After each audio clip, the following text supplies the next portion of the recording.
Ben. So, Patch Point, what is it? Well, this, but it's a electronic music instrument store focused on handmade instruments, mainly in the banana format. Yeah, a lot of banana, more boutique, I guess. So, what's the kind of background? Relatively new shop? The shop has been around about a year. It's been in Neukölln for about 6 months, and before that we were by the sea in Rummelsburg at the lake, English. And now we luckily have this nice city location, which is great for a lot of people just walking by and never thought about hearing any of these things before. Now they see these special instruments. Yeah, well, I've come in and it's like that kind of kid in a toy shop or candy shop looking at all this stuff. I don't know anywhere you can see the sit and buy stuff or certainly search to actually go and try stuff. Is that the focus, I guess, to give people a place to come and a community? And that is the inspiration behind the store. You know, it's initially it was just like I was building all this surge stuff and I really wanted a place for people to try it because there's no place in the world, I guess, actually. No, I don't think there is. Yeah, that has a banana surge or surge focused store and banana store, and then my friend Stefan Heinbach really tipped me on to the Sierra Bar stuff. And once I had patched it, I was instantly hooked. And I think he is could be the Buchla or Surge of our generation. Wow. I think it's that dangerous kind of, it's a dangerous setting for your kind of average Euro user. I got that feeling from Surge, currently working on having some Surge and building some 73, 75 that you stock. And it's that as soon as you start patching the banana stuff, it just has this feeling to it. It's always going to tip you over into that kind of side, if you like. Dangerous in terms of on the wallet. You try this stuff because you can try Euro in other places. I mean, it's not easy to find, but it's around in various places. So are you building this stuff yourselves? Have these companies now assembling this stuff? I know some of it, I haven't seen it built in cushion or sit on that and stuff. We do build most of the stuff in the shop. I think actually most stuff on this table we build. The one we don't build the Bostel. We are building these soon. Okay. And we might, we're working with Tom, but Tom right now is building his own stuff, and if he likes us to, we're there too. But yeah, we're gonna build the ARP. But yeah, we really just focus on what we love, and that's what we build. So will that be a case of you're going to build a handful of these and sell them, or is that going to be workshops? Are people going to come and build them here? Well, we're going to do a couple of things with the TTSH. It should be done in a couple of weeks as far as all the parts finally in the shop, and then we can.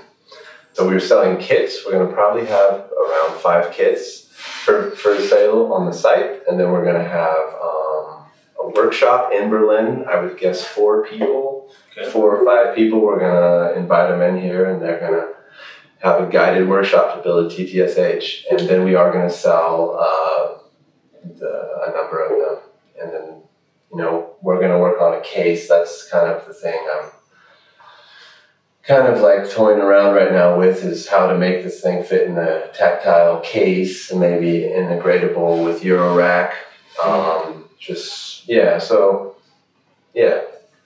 Trying to make it accessible, I think, which is generally what this place feels like. I've only been in for 15 minutes before I've turned the camera on, but it feels like it's like a community aspect of come in, try this stuff, try to have it for people. Because a lot of it are things that you'll see on the internet every now and then. One may come up for sale and it's gone as soon as you thought about it.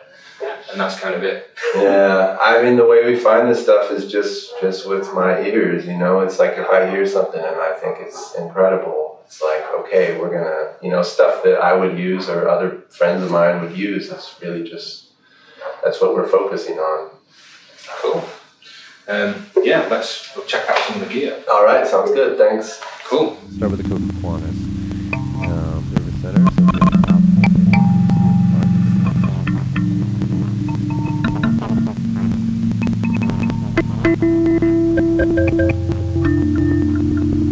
The Coca Quantas is a delay looper, and you have a modulation section in the middle. With the modulation section, you're able to modulate samples.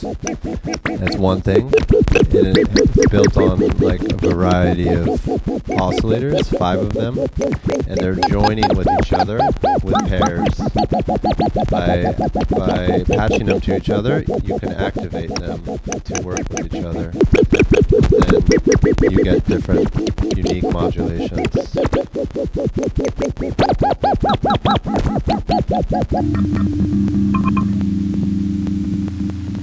And one more thing we should mention is these kalimbas. This is an electric kalimba from David Bellinger out of Portland, Oregon. He's been developing these for over 30 years, and that's the loop I've played through the Cocoquanas. We are now building these, licensed from him, in the Czech Republic, and this is very nice tactile electronic instrument with just a Klinken German or 6.5 millimeter jack, or quarter inch.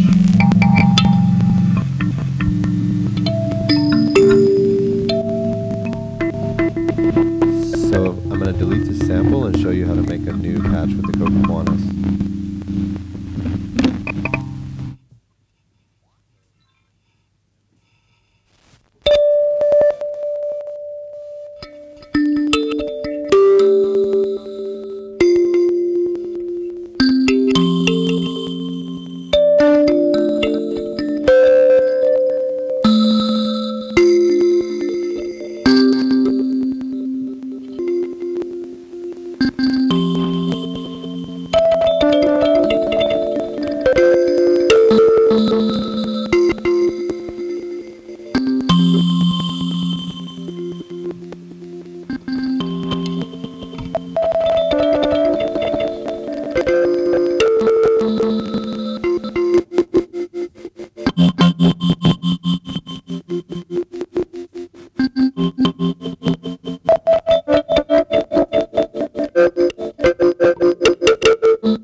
So now I'm going to move over to the plum butter, which is already patched in. We're going to start with the noise.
So quickly, I'm going to move over to these organs that I started playing. These are wood organs developed by Peter, and they're pressure sensitive. I might as well mute the other instruments.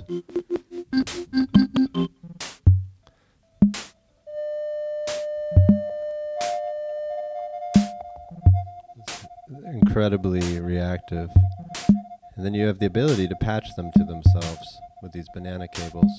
And quickly I'll mention, the main point of banana cables, or the funnest thing for me, is that the ability to just play patch. You don't have to make a full connection, you can just test it.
This is the Bug brand stuff, one of my favorite synthesizer manufacturers. First we're going to run the electric kalimba, E-kalimba, through the PT delay. And then I'm going to play the Bug brand synth voice through the spring tanker.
So a lot of you people, and myself included, had these questions about how do I incorporate my Eurorack setup with the banana setup.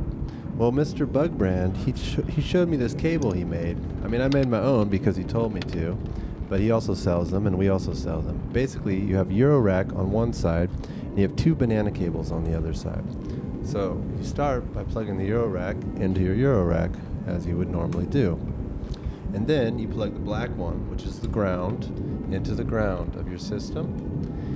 And then the white one is the signal that you take from the Eurorack to the banana system. So if we make it, so what right now I have a DSG, it's giving you that pulse.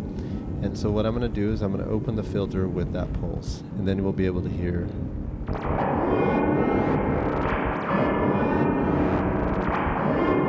And the greatest thing about this cable is you only need one, and after that your systems are ground together. So if I want to use the other side of the DSG, maybe audio rate modulate the filter,